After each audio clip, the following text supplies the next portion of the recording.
مرحبا وأهلا فيكم بفيديو جديد. أطيب وألذ وأسرع مندي رح تعملوه مدخن بدون فرن. بنبلش بالمكونات على طول. دجاج حسب عدد أفراد الأسرة، بحب أقطعهم تقطيع صغير. 3 أكواب أرز بسمتي حبة طويلة.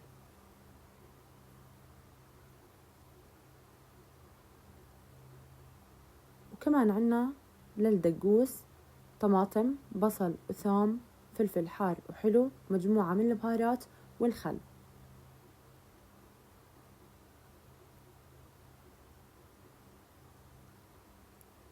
أول شيء بنبلش فيه اللي هو الدجاج. بننزلهم بالطنجرة علشان نجهزهم للسلق. هالخطوة كثير مهمة علشان تتخلصي من الزفر الموجود فيه. بنحط معلقة صغيرة من الملح، بهارات المندي والبهارات المشكلة، وكمان زنجبيل، وعندنا كمان للون اللي هو الكركم. وخطوة إضافية ممكن إنك تستغني عنها اللي هو معجون الطماطم، معلقتين صغار. بننزل عليهم المي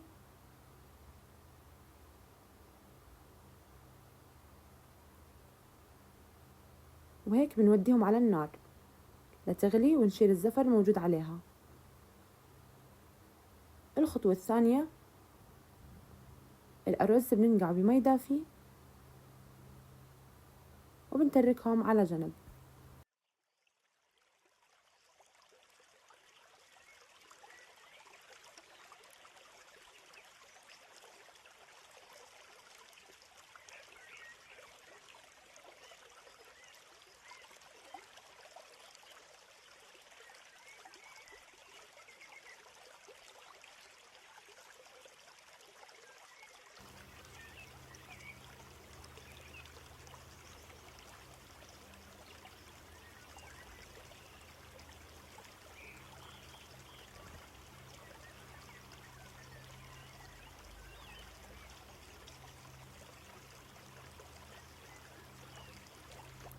وهيك بنجهز للدقوس. بنفرم الطماطم والبصل والثوم والفلفل الحار والحلو فرم خشن، وبننزلهم بالخلاط الكهربائي أو محضرة الطعام. بنضيف عليهم معلقتين كبار من الخل، معلقة صغيرة من الملح، معلقة صغيرة من الفلفل، وبنخلطهم نرجع لكم. وهيك بتصير كثافتهم المطلوبة. بالنسبة عنا للبهارات راح أستخدم الملح والفلفل، بهارات مشكلة، كمان عنا مرق الدجاج اللي هو الماجي واللومي، والبهارات المندي ضرورية، والزنجبيل. عنا البصلة راح نفرمهم للمندي، وملون الطعام اللون الأحمر والأورانج اللي راح يعطيكي لون أصفر. وعنا كمان للتدخين حبتين من الفحم.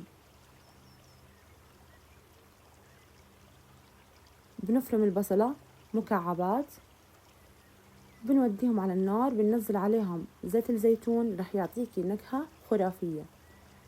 بعد هيك بنعطيهم تقلاية وبننزل عليهم البهارات يلي ذكرت لكم إياها.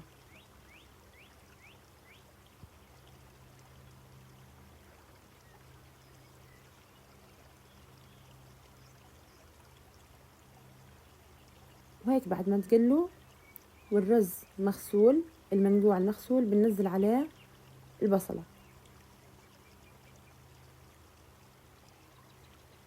بعد ما قلبناهم بننزل عليهم المي، بيكون بارتفاع سنتي بين المي والرز،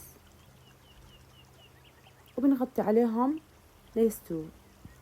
بعد هيك بنجهز الفحمات، بنزود شوية مي على ملون الطعام. بإمكانك إنك تختاري أو تستبدلي أي لون تاني غير هاللونين، لكن هذول مفضلات راح تطلع من عندك فعلا زي المطاعم. بالنسبة لنا للدجاج بعد السلق وإزالة الزفر الموجود على الدجاج بننزل بنحضر للخلطة. بنجيب خلطة الدقوس يلي فرمناها سوا، بننزل عليها معلقة صغيرة من المعجون الطماطم، وكمان معلقة صغيرة من الكاتشب، ومعلقة كبيرة من زيت الزيتون. بنحركهم كثير كويس،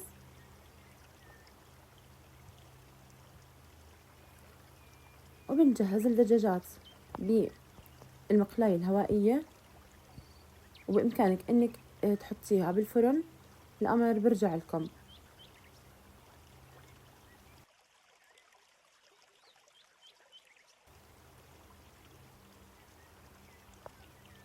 بعد هيك، بعد استواء الرز، بننزل عليهم الألوان يلي انتو بتحبوها.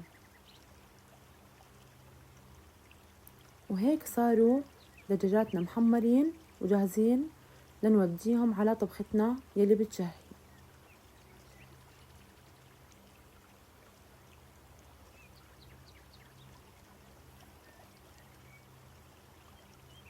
بنعمل حفرة بالوسط، وبنجهز الدجاج حول الحفرة.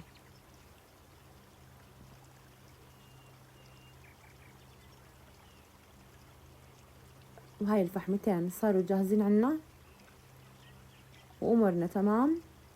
بننزل عليهم الزيت النباتي، وهيك بيصيروا أطيب تدخين فعلا.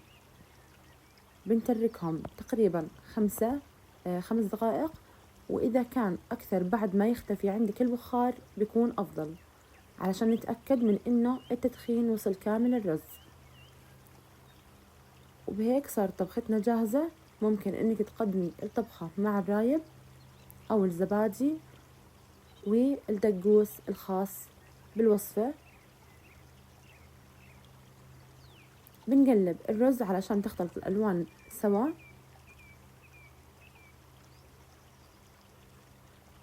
وبنحطهم بصحن التقديم أو السدر أو الطبق اللي انتو بتحبوا تقدموا فيه.